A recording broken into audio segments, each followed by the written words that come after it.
academic environment in the city. And I think Elena sort of went by and I watched a little video thing where of Jan with Elena about the work in an exhibition called Building Portraits. And in this body of work and drawings that I in part enjoy because they're partly described, partly look like, partly we can think of them as somehow fabrics. And then I worked in various areas such as super papers and there which activates the good for this kind of pressure problem, but also very specifically pictures of Alexander or facades. It's a glorious body of work. A body of work that also somehow links between engaging with the medium of the architectural drawing, but also the medium, so to speak, of the picture. These two also stand in wonderful tension, wonderful sort of unresolved ambiguity in this work. And I think that it may exemplify somehow contemporary engagement with highly contemporary issues, being here the medium in terms of the production of architecture in design. And Elena, I'm excited if you would address this. I'm excited to get to know your work a little bit better in general. Welcome. Thank you.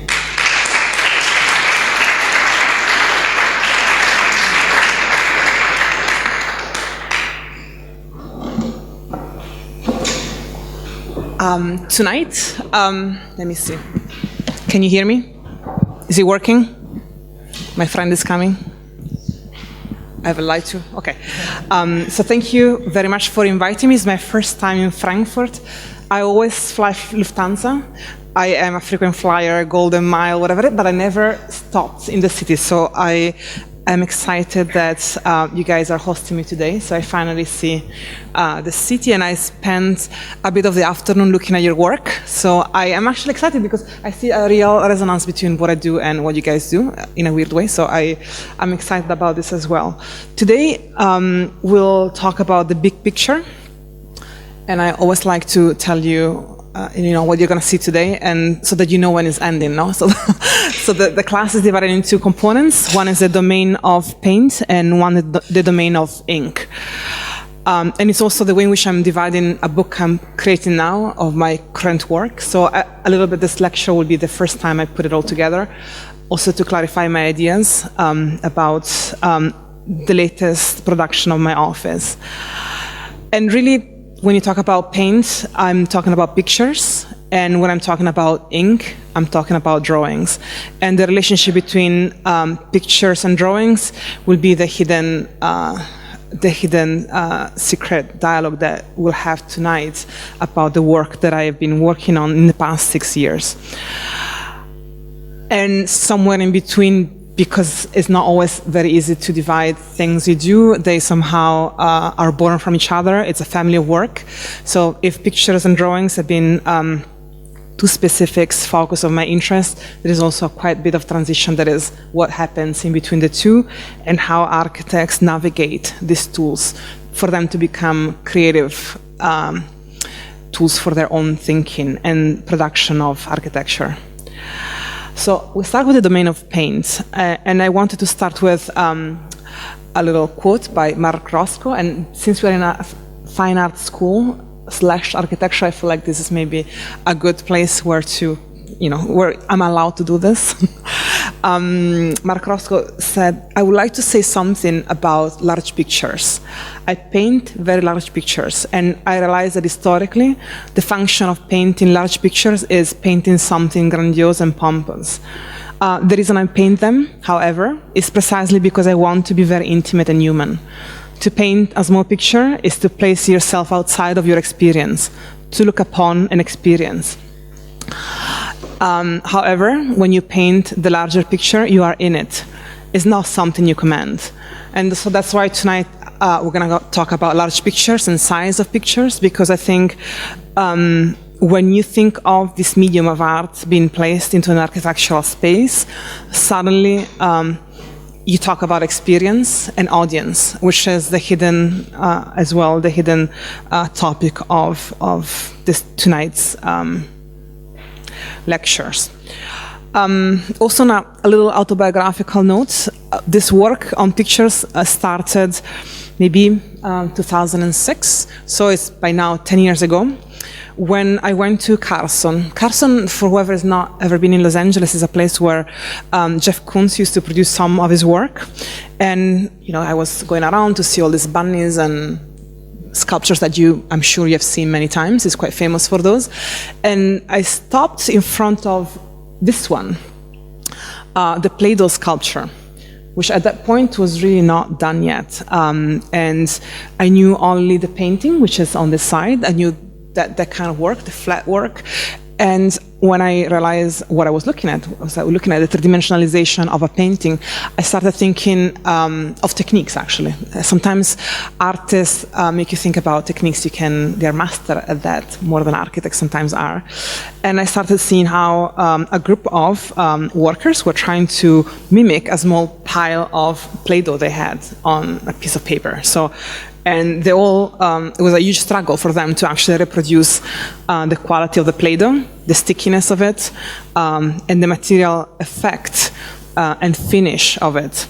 It was being sanded by many people for probably 10 years to get to that quality. This is actually finished, and it was finished not even 2 years ago, so it took 10 years of production.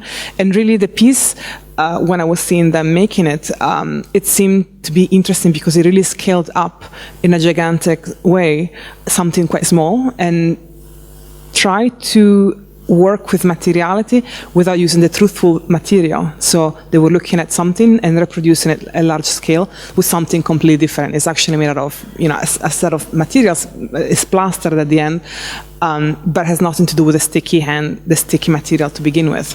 And it's all about that quality. And that made me think that it was a time where literal was important for me. It became actually a way of rethinking my work as an architect. It was 10 years ago.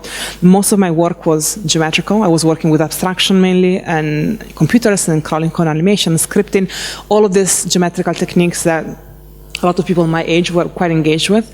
And I realized that actually there was something quite important about working with the literality, which was the relationship with the audience and the dirtiness and unexpected quality of the literal starting to engage with the audience. And so I thought maybe it's important for me to start thinking about different ways of creating architecture.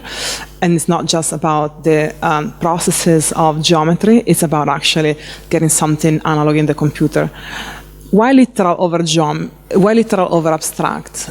I thought at that point, 10 years ago, it became interesting to me looking at this kind of artwork, where this is Patricia Piccinini, Still Life with Stem Cells, 2002, where clearly all of it is about a tableau vivant. No? It's this very typical artwork where you have a piece of art and you also have the audience in it. It's about the fact that the literal allows an engagement from the audience, a free engagement of the audience to the piece. The piece of Jeff Koons is a large piece of Play-Doh, but you can imagine just looking at that there is a gigantic artist that would cut with a gigantic hand the piece of Play-Doh and would leave the fingerprints on it. I mean, there is something about the fact that there is so much detail in it that you can forget and engage with it, forgetting the most important thing, which is fake. The fact that it's so similar to reality, even though it's a different scale, allows the audience to actually engage with it. Or this one, which I like quite a bit as well, the Curious Thomas. Apart from the Catholic reference, it's a fact of touching something to believe in it, and the fact that something has literal quality somehow allows that kind of relationship. So, I thought, well, how would I have done this project if I would have had given this assignment from Jeff Koons? Also, you know, when you see 10 people sanding for 10 years a piece of sculpture, you cannot help thinking, can we do it better? Sorry, so you see the pain in their hands, in their body. And I thought, well, maybe I will think about ways in which literal can enter the computer, which is really the tool I use the most.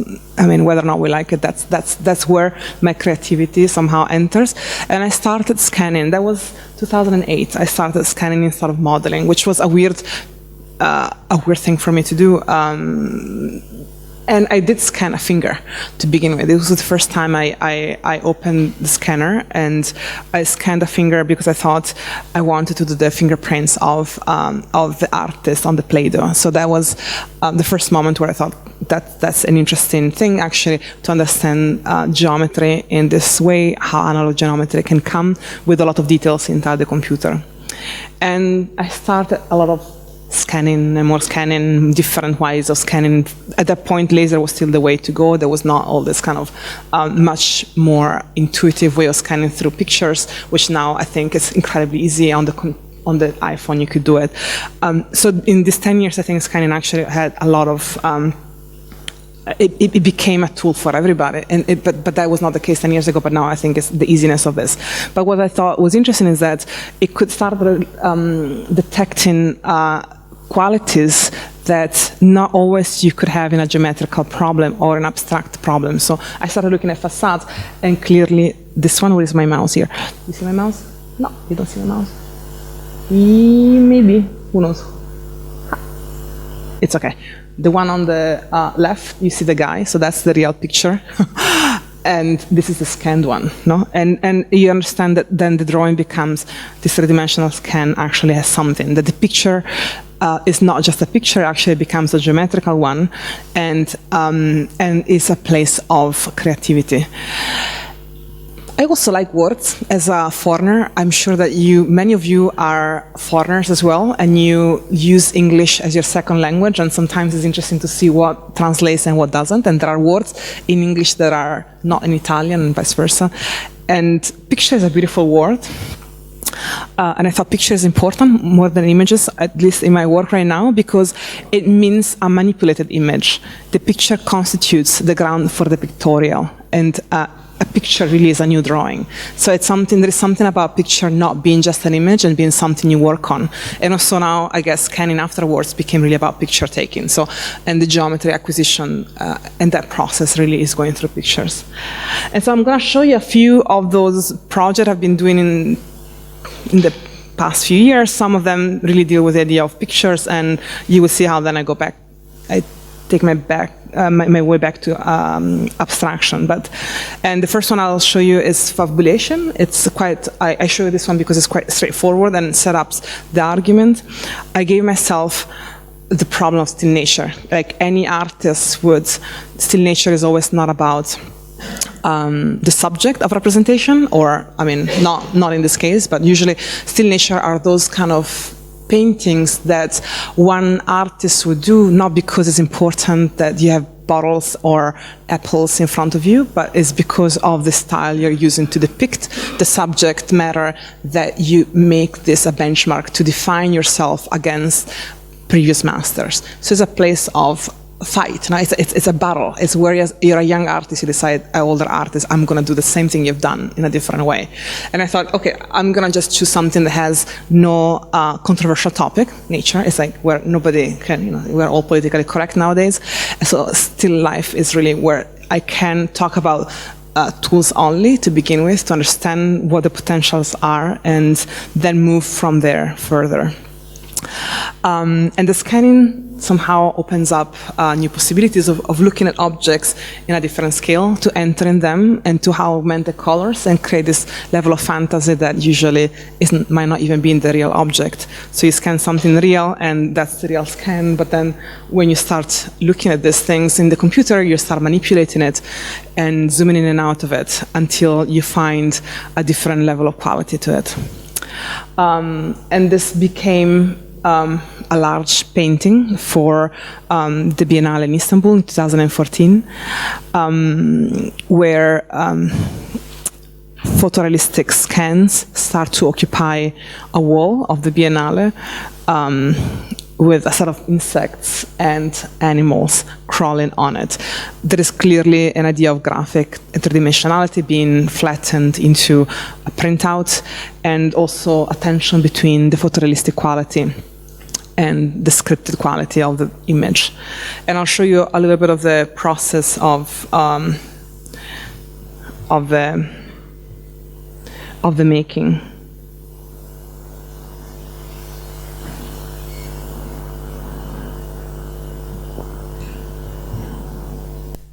We will be soon managing the situation here. Okay. Sorry, technical difficulties, but now we're not in the magic anymore of my work. But okay. So this is the process of my still nature exercise, and let's see if it works again. This.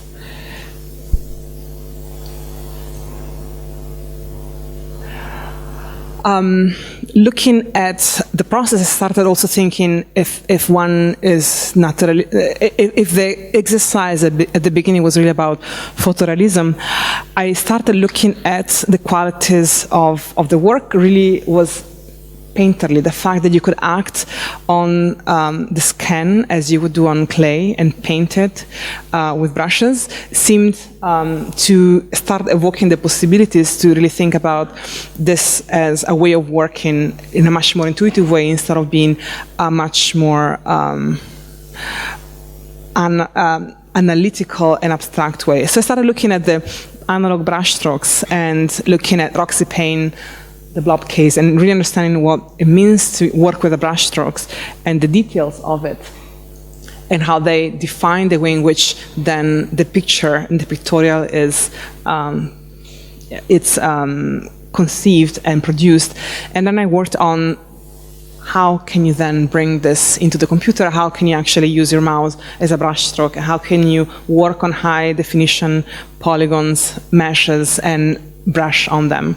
And so that, and I'm sure you all are expert about it, so I started scanning things. In this case, I scanned flowers, quite simple, and I started brushing on them to really work with the materiality of the scan, that is geometry and color, and until it would melt like paint does.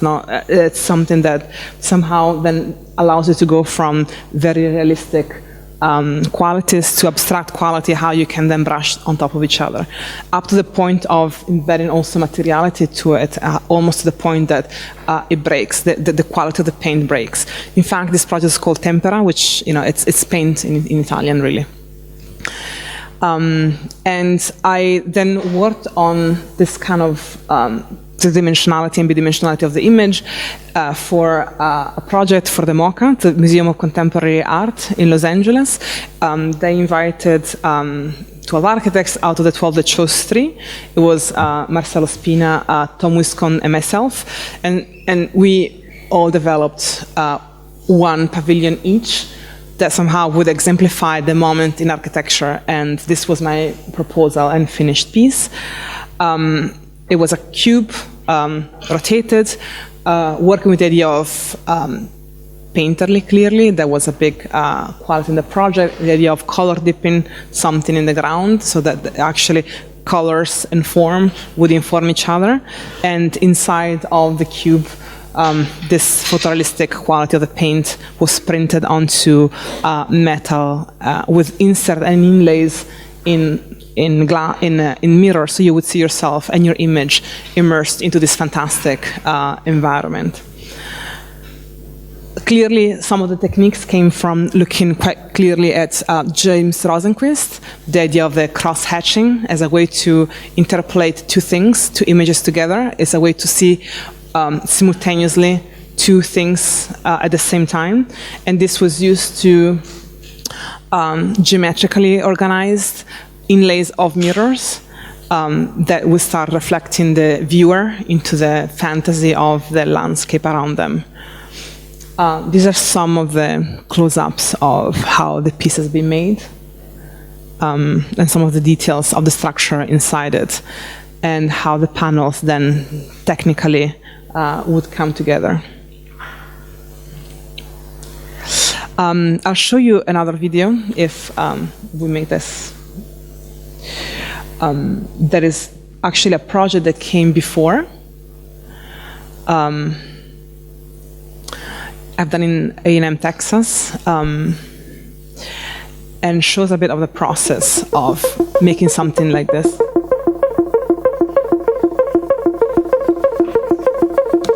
I need to do it every time?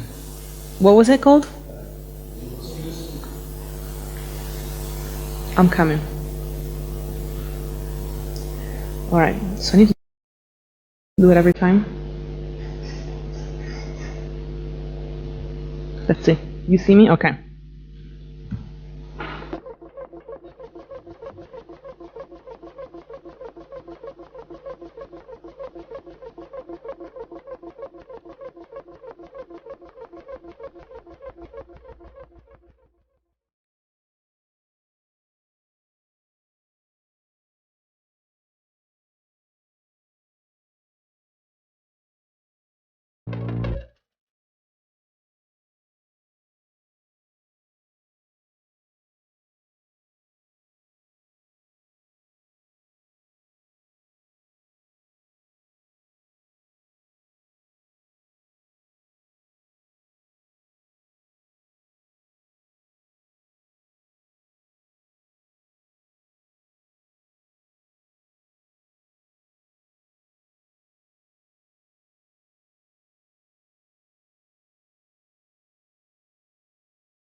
This was something I've done quite before with a school in Texas to understand how things come together. I just want to show you a little bit the background of the project.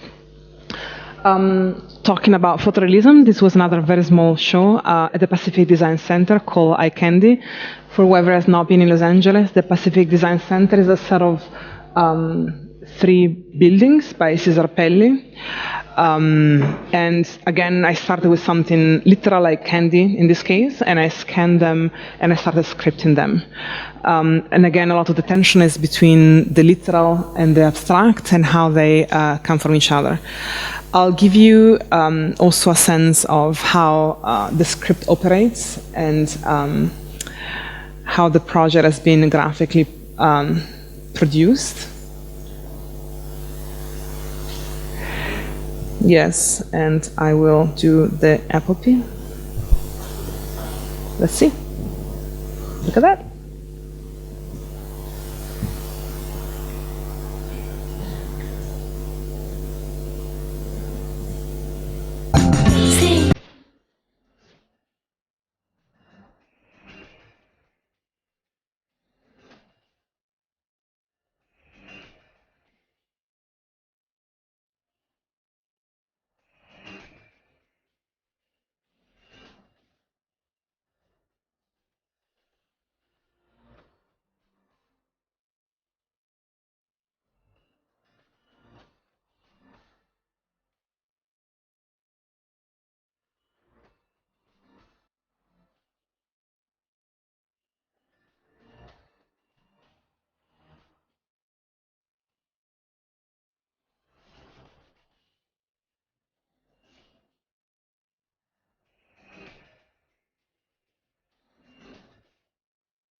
It's just to show you a little bit how the two of them start working together and how then they start working in the space. The space is quite simple, incredibly low budget. I started working with graphics and seating elements and projections in the space, and seeing how the photorealistic quality of the eye candy scans would then become a set of graphic elements that would be able to become tectonic. This was a final schema that we worked on. These are just to show you the tables that are on top of the graphic on the floor, so somehow they collaborate together to create a deep space. These are some of the graphics for the seating, and this is the piece printed on metal and installed in the space. The graphic moves around the space seamlessly, so it moves onto from the ground to the floors, to the walls, and also has this depth because of the seating areas and the floor.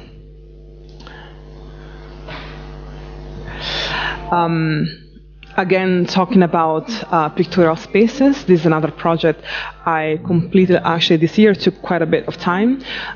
It's a project for San Fernando Valley, which is a place in Los Angeles, outside of Los Angeles, in the valley. It's a public art project. I was called upon doing the lobby design and some of the graphic elements of the curtain wall and the paving to enter the space. This is LA County building.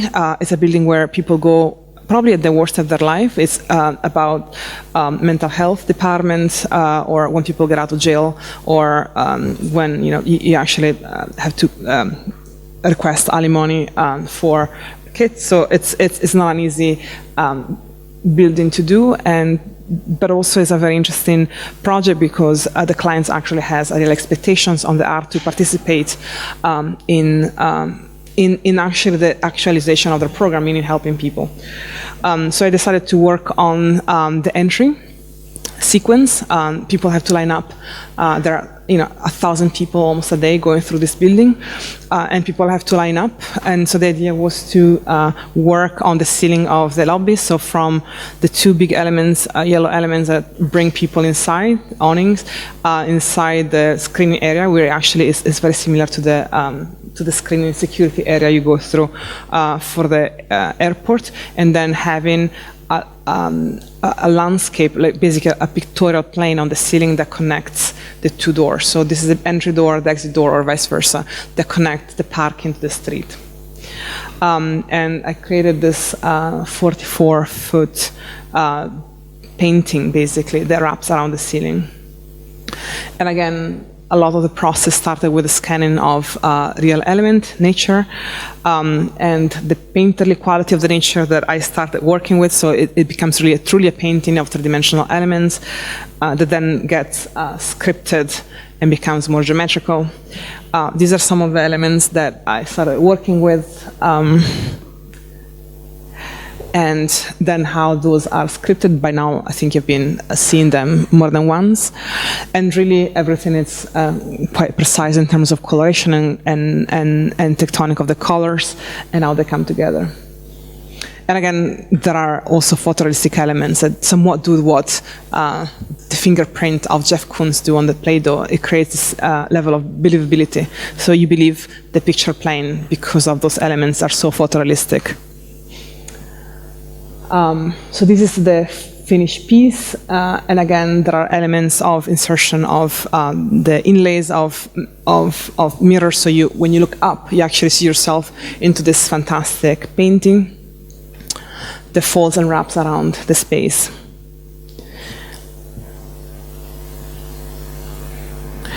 On the other hand, in the outside, so this is the entry, so you can see both of them together. This is how you get the entry point.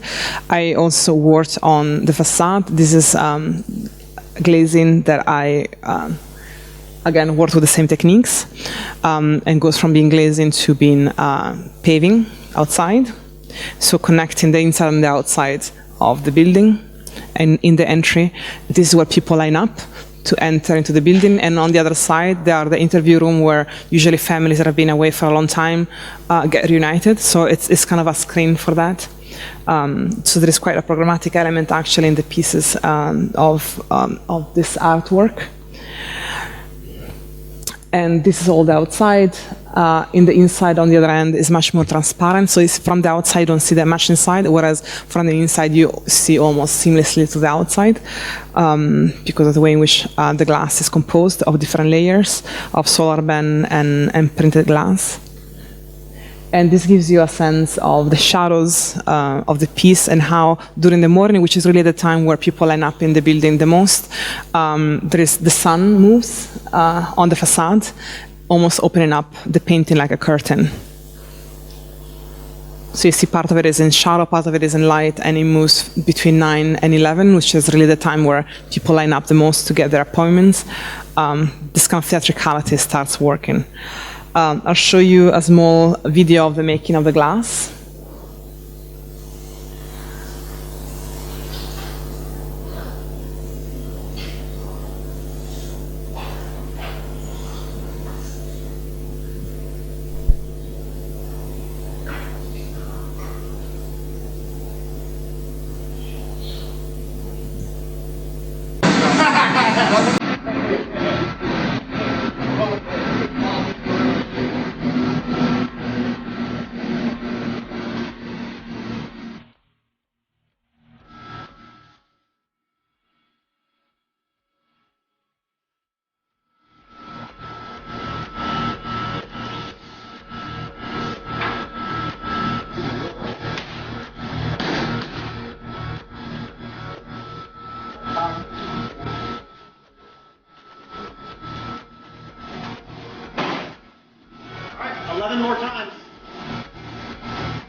So thankfully it worked, because when you simulate on the computer the sun path, you never know if it's true or not.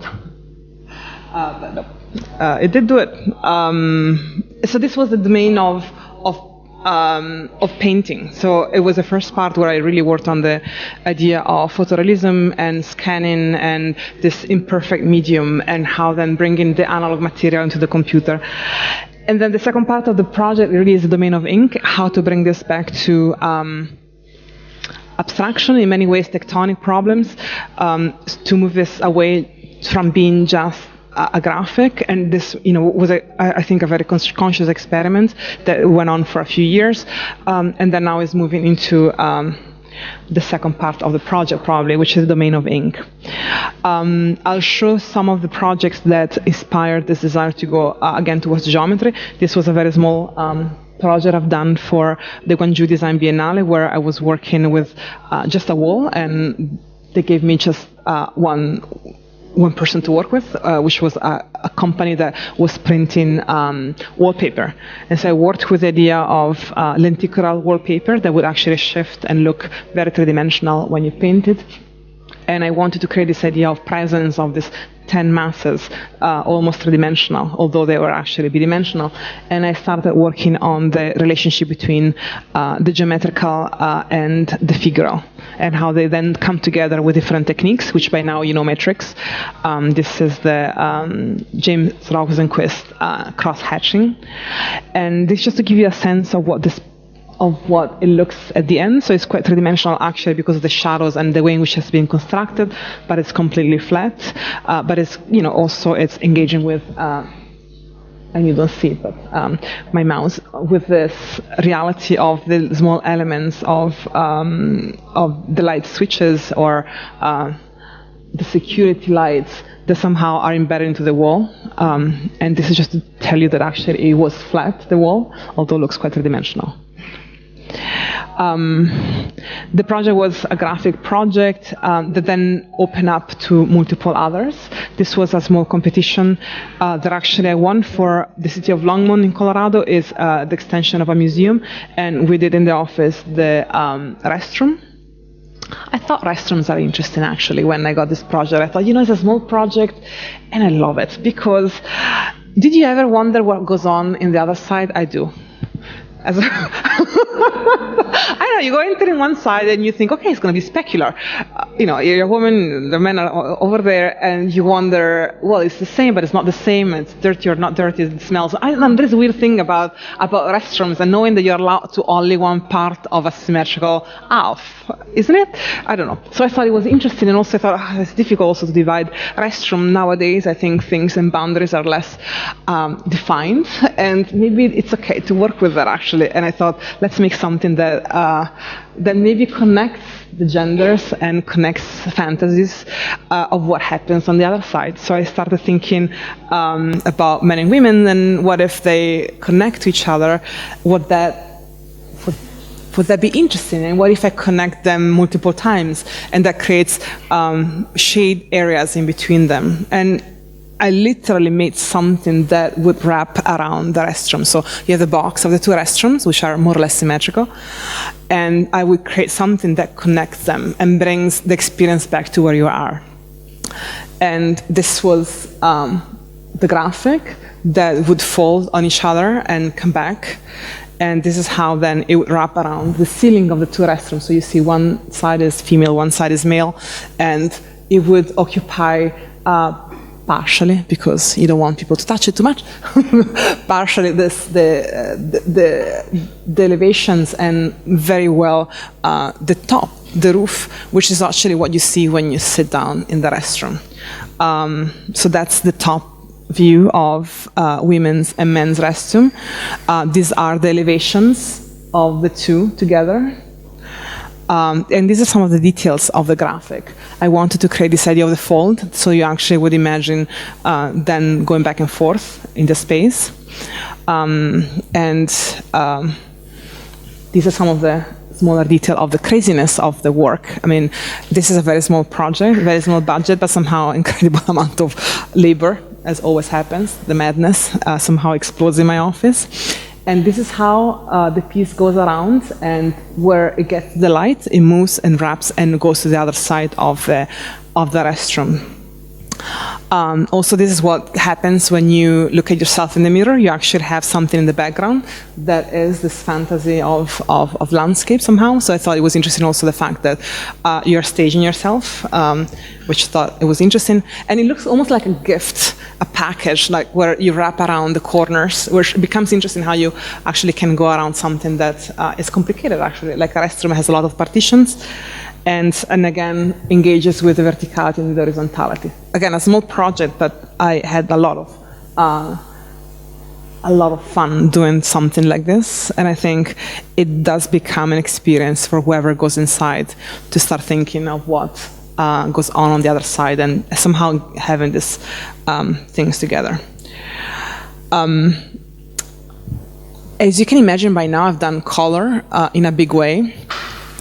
I think this project in Japan is where I first started. My projects were all black and white and gold and black for a long time, and then this project came around in 2011, and I moved from monochromatic to multichromatic. It was a project for the interior of a boat, a cruise boat actually, on Lake Biwa. This Lake Biwa in Japan is where Japanese go to see nature. I actually learned quite a bit about the fact that there is this tradition of looking at nature like it would be a spectacle, which is an interesting one that I did not know before doing this project. And this cruise boat is existing, and they needed a restyling. And the first thing I wanted to do is open up the cabin. So I took away all the cabins in every floor. At this point, it was all closed up. So you couldn't really experience the landscape, which is the main reason people go on these cruises, to see what there is around the lake. And I started thinking about the 3 levels, and the 3 levels being different levels of distance of the viewer from the ocean, and this having different horizons. You're vertically in different stages of the horizon. In one, you're much closer to the water, or much closer to the horizon, or to the sky. And I selected these 3 different levels as the way in which floors and ceilings now were open could start operating, so that you would have the real landscape all around you through the ribbon windows around you that now are all completely open, and then the floors and the ceiling participate in the creation of this immersiveness. Also, I worked with the graphic of the project, so we redid the opening, all the outside. Anything that is vertical in this boat is either white or chrome, or reflective black, so anything that is around gets reflected into the boat, whereas everything that is horizontal or vertical is multicolored.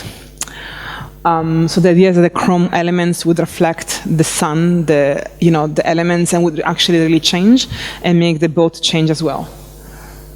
These are the floor plans and the reflected ceiling of the interiors, where you can start seeing how they're organized, and for the restaurants or for the meetings. And really, I did colors in a big way. It was actually a fun project to do, trying to match the colors of the threads of the carpet to the vinyl to the flooring system, and everything had to somehow come together into a complete package. And so also we started digitally weaving the floors, which I've never done before at such a large scale, which was interesting, and working also on the joints of the ceiling. So this just to give you a sense of the entry. Floor and ceilings are colored. The rest, again, as I said, is reflective, so that you would start seeing multiplication of the water table almost. And I will explain it in a little bit longer. And every floor has a different shades. And these are top, front and bottom also have different shades. And this is how then you organize a space for different events. Usually they're rented for a day, or the cruise, it's 3 or 4 hours, more or less. And then you start seeing also how the boats start to activate during the day when you go close to this shore, which is what this does. And the cherry blossom, famous cherry blossom, I've seen them, so it's true. And the boat moves, and the reflection on the ceiling moves as well, and so it becomes quite dynamic, the quality of the space, because of the reflectiveness of the ceiling material. And again, the idea that the reflectiveness somehow reflects again the water table and multiplies. And on the other hand, when you go towards the center of the boat, where there are all the surfaces, I went towards mute colors, so much more subdued, and towards the white of the coloration. And this is to give you a sense of how the columns reflect into the ceiling, or how the ceiling reflects into the columns. These are chrome colors, chrome columns that look completely pink because the color is almost bleeding down into them. Another project, again, dealing with the idea of senses, was a project that I've done for Sephora in 2011, the same year, for the Mid-District. It was a perfume store where people could actually experience new fragrances designed for this event, and along with the fragrances, actually multiple experiences, sort of experience would come together. I will show you a video that explains the experience a little bit better. But so you would go close to the sensors, the sensor would illuminate, you inhale the sensor, and then an animation starts working in front of you that changes the scale according to the inhaling strength. I'll show you a little bit of a video to show this. Which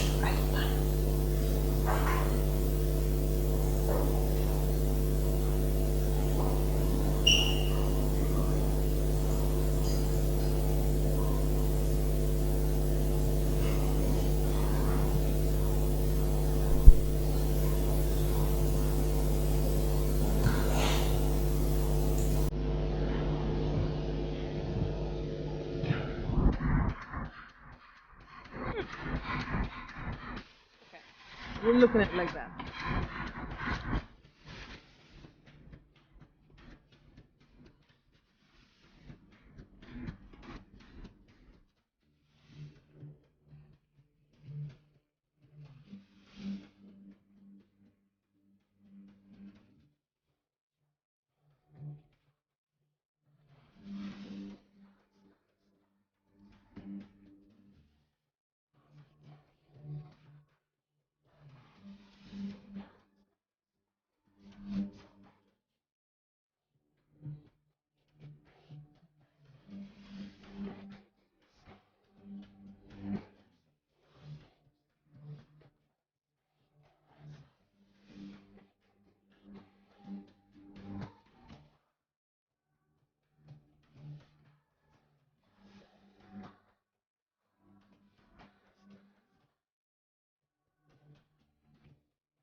So this was a real interactive project, probably the most interactive project I've done.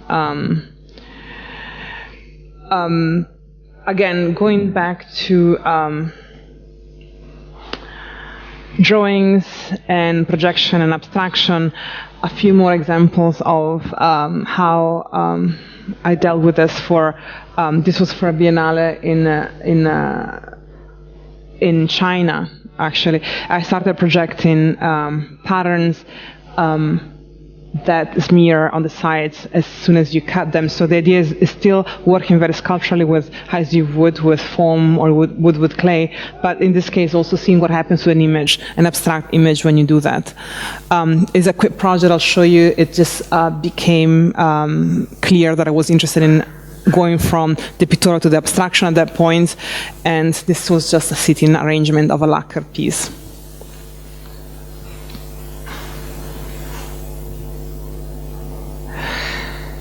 Other project for Los Angeles, I've been working quite a bit on public art projects. This was an entry for a hospital that gives service to people without health insurance. And again, I was working with the idea of projections and abstraction and how then you can connect back to a building that where everything else is existing. It's a concrete building with a big green band around it. And the idea was to integrate completely the building to the new piece to the existing and project it in similar ways to what you've seen in the previous project. And then the in-between, I will show you what I've been working on in the past year and a half, really trying to get picture and abstraction together. What I've been working on was a set of projects for the Art Institute of Chicago and another show that I just opened in Los Angeles. They asked me to, they gave me a room and they told me do what you want, which doesn't happen too often to me. And I thought there's a great opportunity to do something conceptual that would try to help me frame the problem of picture and drawings. And I called this Building the Picture. And I departed from 9 images of Mies van der Rohe that I thought were incredibly important because they start looking at the buildings as buildings in reality rather than drawings of grids and facades, because as you can see, these are already scripted, but as you can see, they really take a picture of the building with the people inside, with the illumination, with the reflection of the city on them, with the dirty quality of the picture, really, the imperfection of the picture, which I thought was actually a quite intriguing one. And I started looking at them as ways in which I could then embed this reality and this analog reality into a drawing instead of now into a picture. So I started scripting them and creating from them a set of woven grids. And I will show you the process from the picture to the abstraction and from the abstraction to the picture and how you can go from one to another. And I've done this at different scales. I'll show you a small video of this.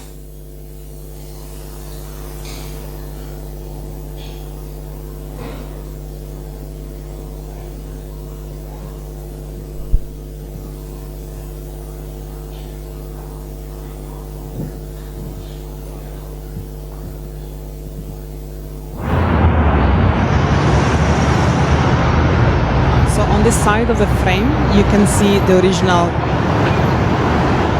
building picture, and the script is creating and dematerializing the image. And in the other 3 quadrants, you can see how then I've been weaving the original image of the grid with other ones which I create at different scales. So it's a woven exercise from the original picture to multiples that I work with.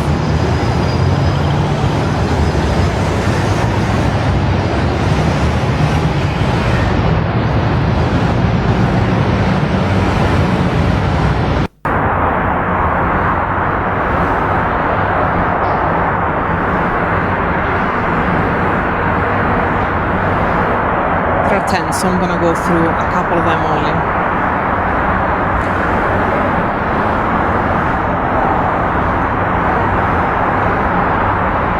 So the exercise here was really to look at a real picture,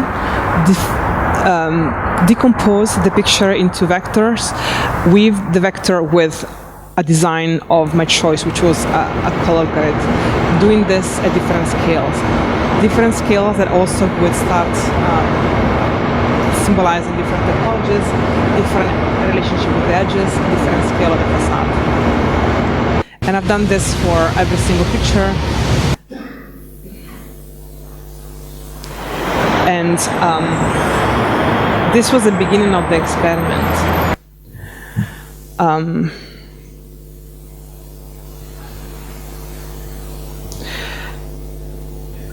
And just to give you a sense, if this is already a scripted image, a resulting one, you can start seeing how it's woven, is weaving two things together. And I go in and you start seeing actually how detailed this is actually vector work. These are drawings that try to reproduce the picture. And you zoom in even more, you start seeing how each window, which from here, it really looks like a picture. You start to understand actually how much more intricate the drawing is and how you can zoom into it. Again, the idea was that this could create a sort of geometrical possibilities for the facade.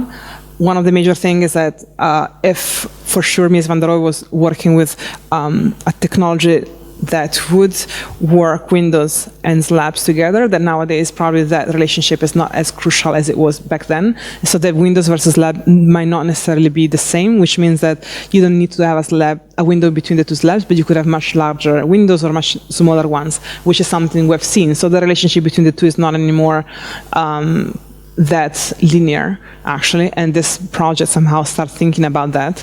You could have the same building, but with very different understanding of inhabitation if you change the size of those windows. And this was the idea. So if behind this is the real window, what if outside you have larger ones? Or what if inside you have much smaller ones?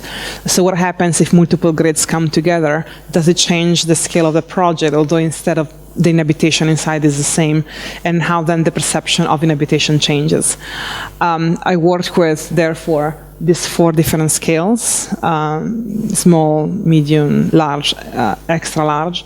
And so these different scales of weaving that would create very different projects.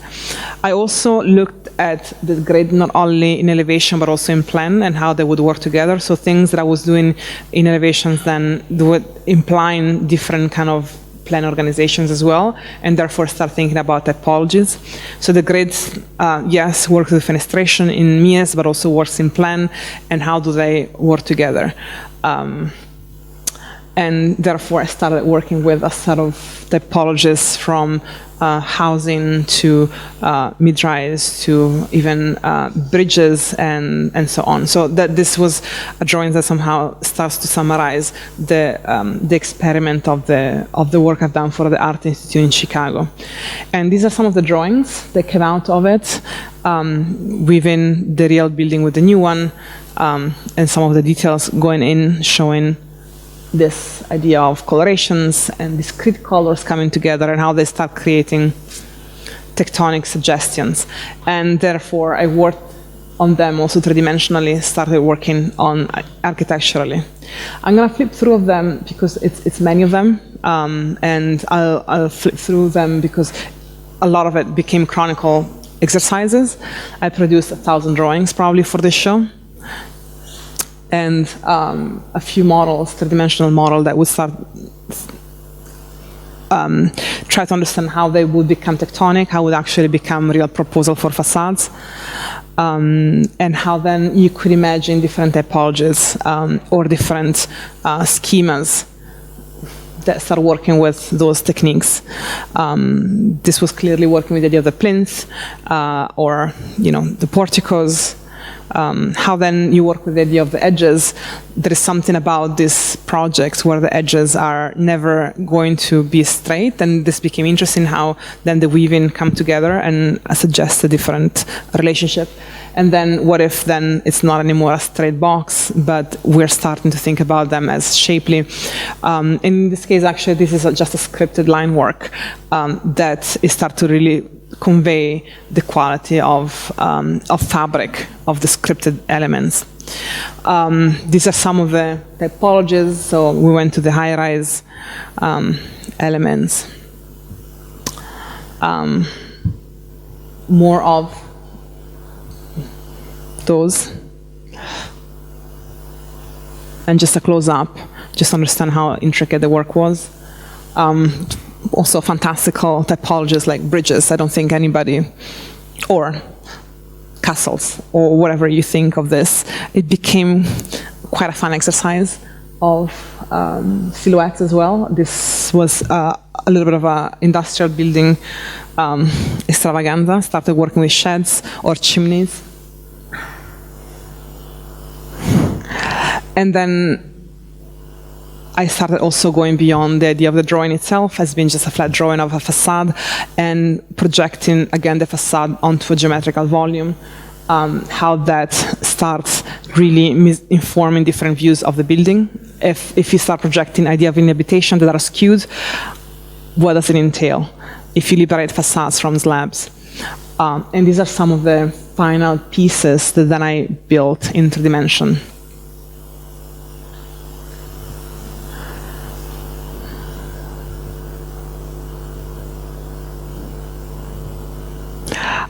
I also made a new skyline for Chicago, for the space, which was a combination of all the different drawings that I worked on from Mies van der Rohe. And I started working also on physical models. And these are the unfold of the physical models. I like to put them here because you can start seeing how the different projections work when you unfold them together. And this is the final prototypes or maquettes of models of buildings. And this was the space at the end. So it was this large new skyline for Chicago, a small mock-up, the maquettes, and a set of drawings on the other side that would exemplify some of the many, many iterations done on the project.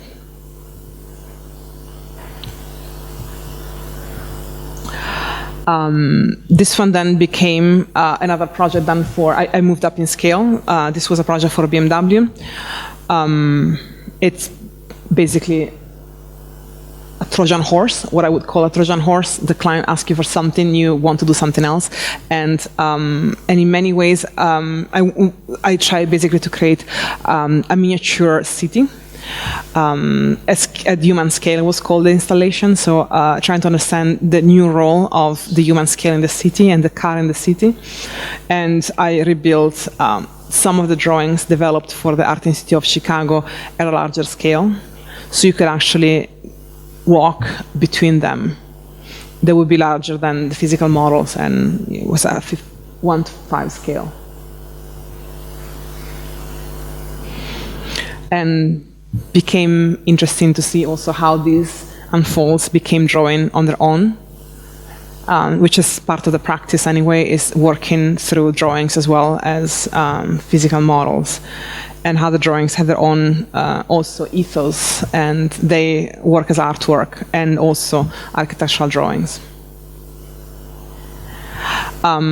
This project then is actually again moving from being a drawing to a building. I'm doing now the facade of this parking lot. I got the project. We haven't started yet. So we are applying this idea of inhabitation to something that does not have inhabitation. I mean, this is looking quite blank. And so the idea is to create the idea of inhabitation to this. It's a set of color paints and metal on it that together starts creating this deep openings where they don't exist. It's for the Hermitage, so around there are only windows, so somehow we are integrating also the idea of the garage into the facade of the entire project. And I'm thinking this is the last of my slides, the last project. It's a show that I just opened in Los Angeles called Building Portraits, where I'm working with, again, the idea of facades, elevation, and drawings. And again, it's between the portraits, the idea of the artwork and buildings, facades, and the technical drawing, and how you are in between. And these are, again, some of the pieces in the show. And all of them are studies, conceptual studies, and some of them are actually projects I developed while I was developing projects in the office. So somehow the drawing became a sketchbook for projects that are working in the office. One of them is for ACE. It's a facade, building facade for a sole headquarter of this company. And again, these were the suite of drawing I was doing at that point, and this was a proposal for their building in Seoul, and the two elevations of it. And these are some of other elevations of buildings where I was working with the idea of figuring grounds and postures and how they balance each other. More of drawings.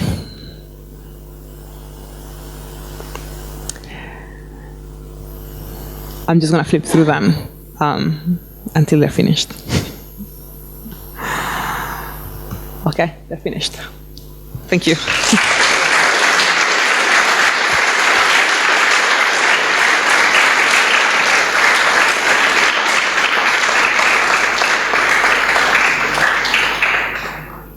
Do you do questions here? Yes. You do questions, yes. Who's first? If there are any. There is always this embarrassing moment in every lectures, and where you hope that one of your students does it. Yeah, I know.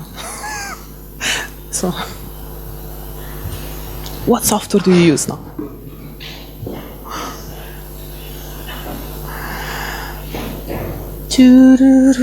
If not, I have another video for you now.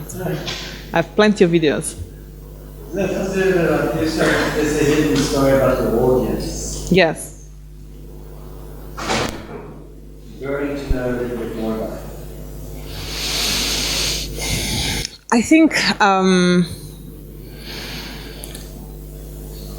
when I started working on literal objects and bringing them back to the computer, I truly wanted to create something that would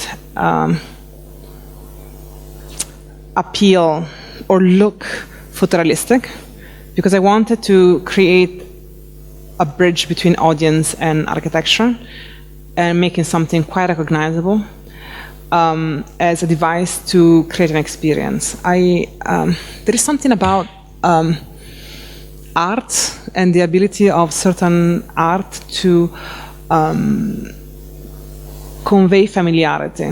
And the role of familiarity is actually, I think, quite powerful when it comes to an experience, because it's not threatening, but on the other hand, could deliver something quite powerful because of that. And Jeff Koons' work, in many ways, I think, has that. It's never about the subject matter, or, I mean, it is, but it isn't in a way.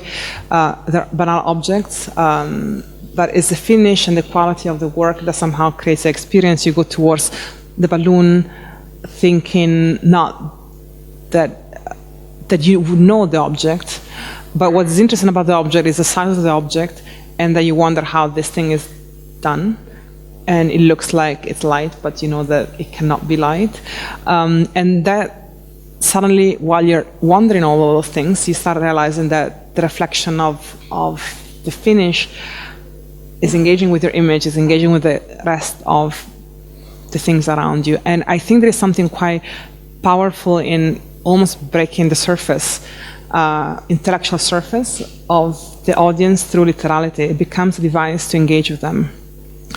I think also the pictorial is interesting to me, or has been interesting to me because it's about the theatrical. The theatrical really, when you go to a show in the theater, you're not part of it, but there is this possibility to be part of it. You're not in front of a TV. You're in front of something live that, yes, is maybe 3 steps up, but the theatrical is also about the possibilities of the audience to participate in the experience. You could actually walk up and be part of it.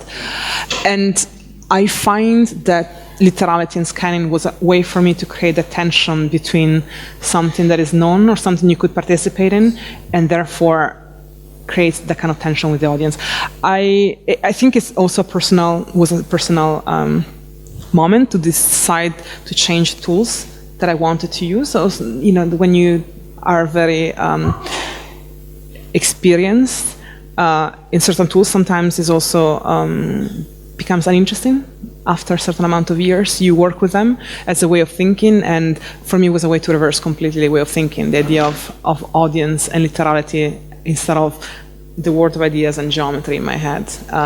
It's a so much of the, there seems to be a premise. It seems to be that you premise a set of dialectical terms to initiate the work. So you speak about image and drawing, you speak about the abstract and the literal. But in fact, and I find the work absolutely stunning. I really enjoy it. But I think I enjoy it because I think it seems to break with all those premises that you initiate. I don't think there's much left of those things. To me, in my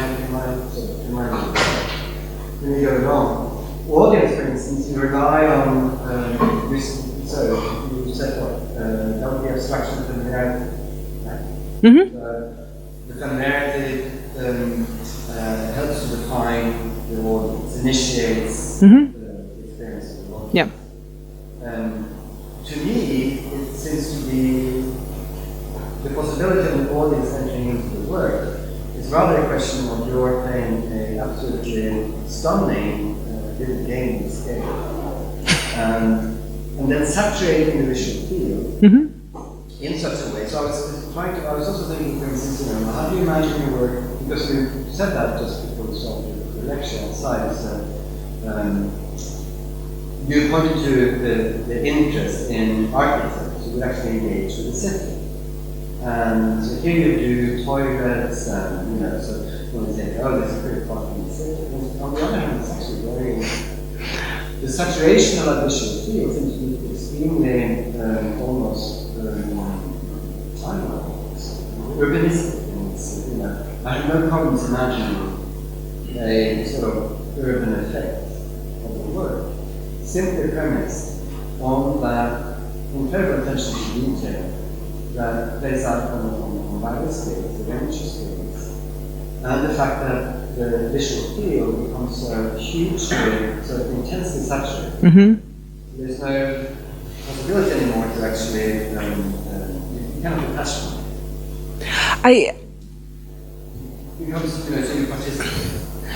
I think the audience, you are absolutely correct. In the audience is an immersive experience, I think, what I'm looking at. And the audience comes in as a participant of that experience, and through different techniques of scale, material finish, mirroring of images, somewhat I try to keep that experience engaging and full 360 degrees. My work is more, I think at small scale in many ways, I have to say, although we were talking about the urban scale, and I think that is more of my role as a chair to find, certain ideas at different scale. But probably my work is always at the maximum scale of a building, to be honest with you. But within it, I try to create something that is a personal space in a public place, which actually Jeff Kipnis clarified this to me. So the therapy moment, no? He sit me down and said, Elena, this is what you're doing. You're trying to create a personal space for the audience in a public setting, and through various techniques that create a sense of wonder and awareness from the audience. So, and the public setting, of course, that has an urban dimension to it, and the personal experiences and being immersed in that. In fact, not related to I care quite a bit to be a public project usually. I enjoyed them a lot for this,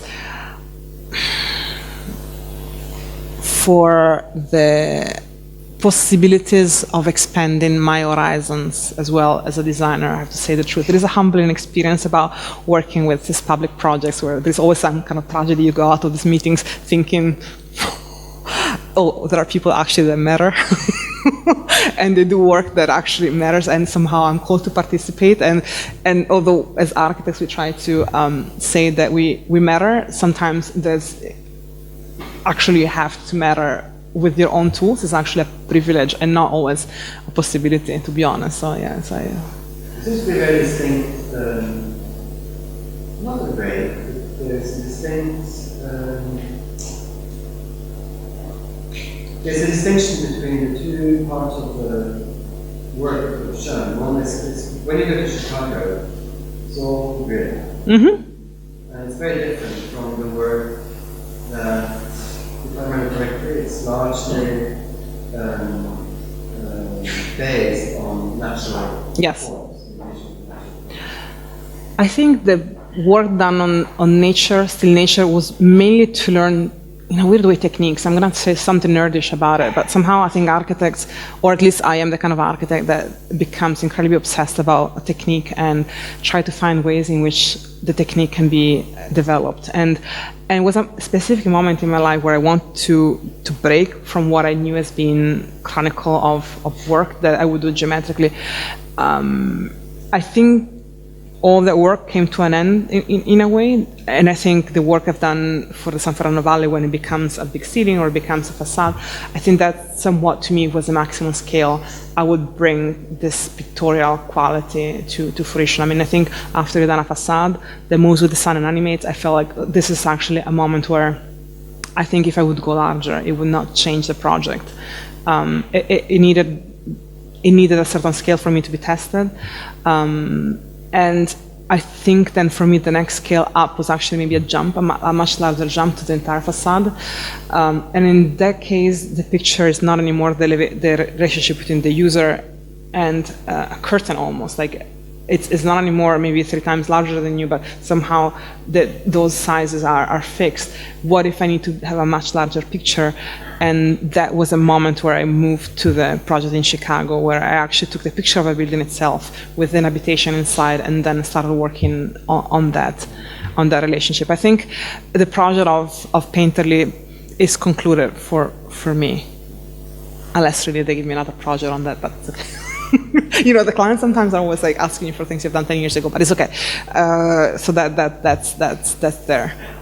My sense is that most of the work I have now is larger scale projects or larger scale facade, and it became interesting for me to work with the idea of familiarity, not anymore in terms of familiar nature, but actually familiarity of architectural language. So the windows is what I'm working right now, because the project in the Hermitage, which is simply a facade for a housing garage of a housing project. You have a long fabric of windows, and then there is a garage which is blank. And I thought, okay, so here the familiarity and the literal is actually the window, is what you expect this building to be, and it's a different building. And that kind of tension became the interesting one. So in a way, I think that there is a change in, there is a change in scale that also triggered a change in the language. It went from being natural to be geometrical architectural project. Well, there are many phases in my life. I don't know. It's not always completely clear to me either. It takes a while there. Imagine Daniel tells us that this is, it's all a great good time. Yeah, it's true. It would like me to think that there is perhaps not such again. Again, you set up a dialectic between one type of form and another. I would say the small scale is about composition, and the big scale is about conversion into abstract. I think also the sense of order has been always an attraction. I think is an attraction to aesthetic that every human being has. I think is a very natural problem. I think the work somehow, I haven't shown my work completely. I mean, before this, there is actually a lot of work on geometrical recursiveness, which I think this somehow goes back to. I think that the picture plane has been probably a parenthesis that I needed to change my way of thinking. Someone else should also take a chance. One more. Yes. Why do you put a fabric? Huh? Why do you use the term fabric? I have a long fascination with textiles for some reason. I haven't shown this, but maybe if you want to see it, most of my projects I started with fashion projects, weirdly, because of chance, serendipity, and personal interest in that.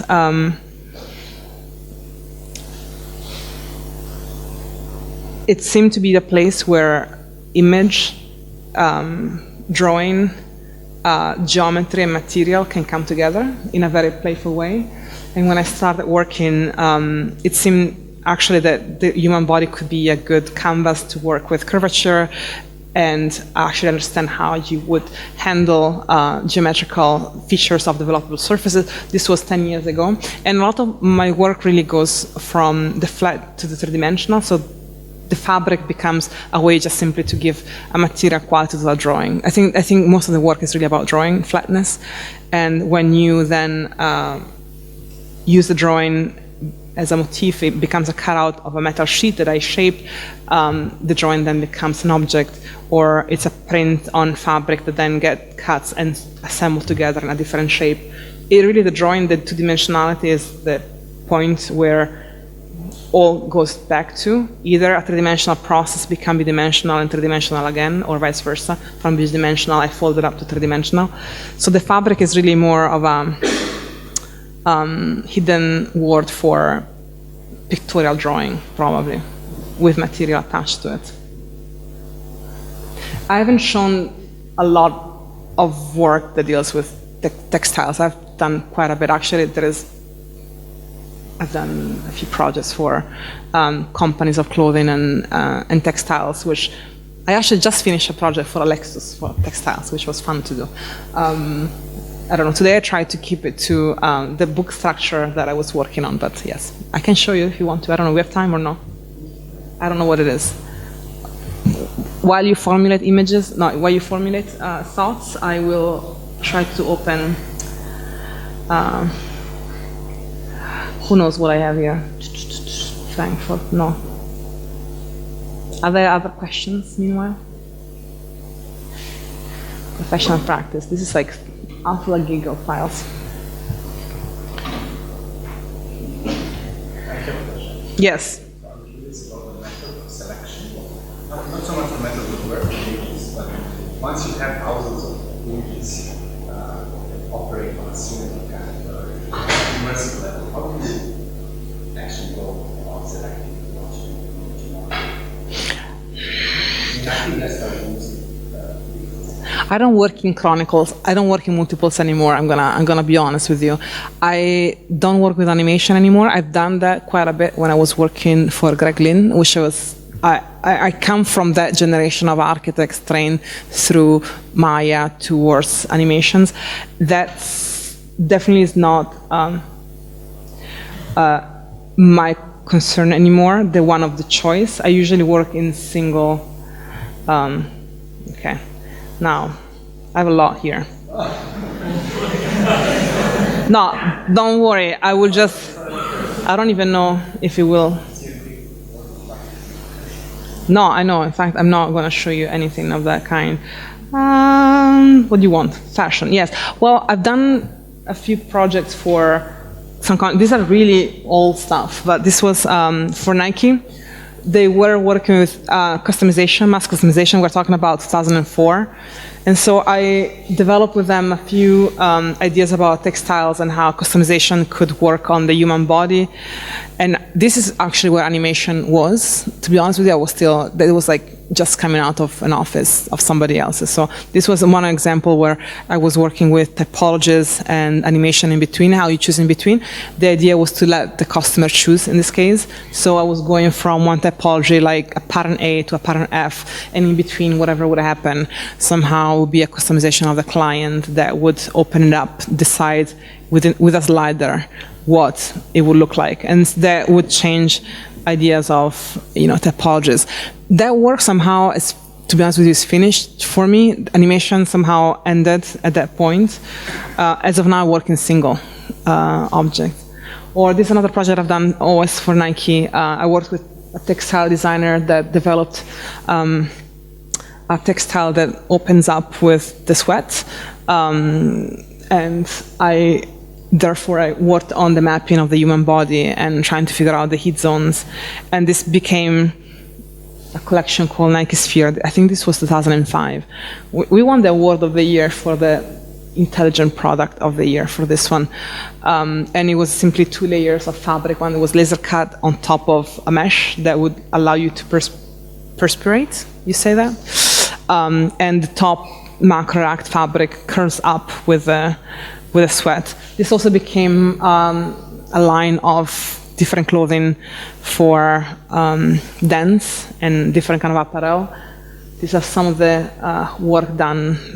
This is really ancient history. But so the fabric really comes from these first experiences with this laser cutting on textiles that I've done in 2004. And some other examples of, how you clad a body, which is really, and how you open a surface onto the body, which is what these experiments try to look into. Let's say that this was the kind of work I was doing maybe 2004, so it's 12 years ago. I've also worked quite a bit with textiles lately, but mainly as pictures again, much less as tectonic qualities like in this case. Maybe I'll show you some of the latest example of fabric, if I find it. Meanwhile, other questions? My computer is frozen by the fear of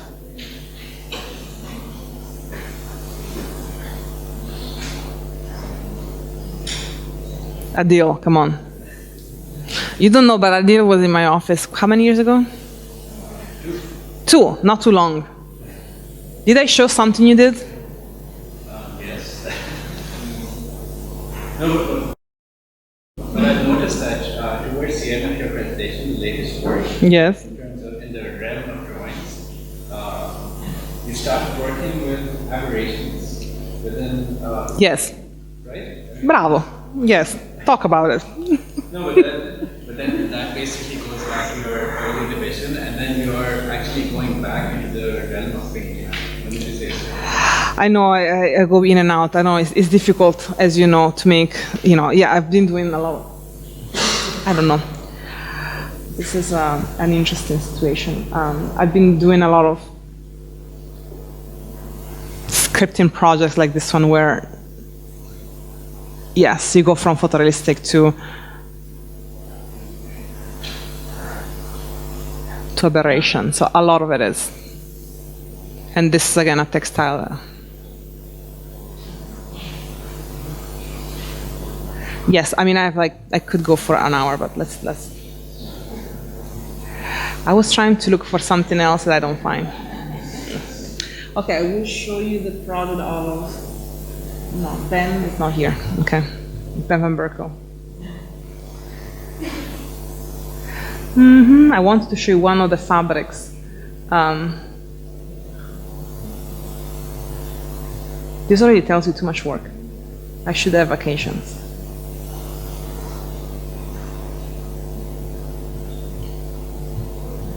No, I don't find it. Yes, this one. So a lot of the work I do now with fashions is more textile based. So I design the textiles, and maybe in this case I also designed the clothing, but it's more about the prints than the textiles. This is basic. Yes. Other questions? Are we going to lunch, dinner? Yes. Okay. We're going to work. Okay. Elena, thank you so much. You're welcome. Bye.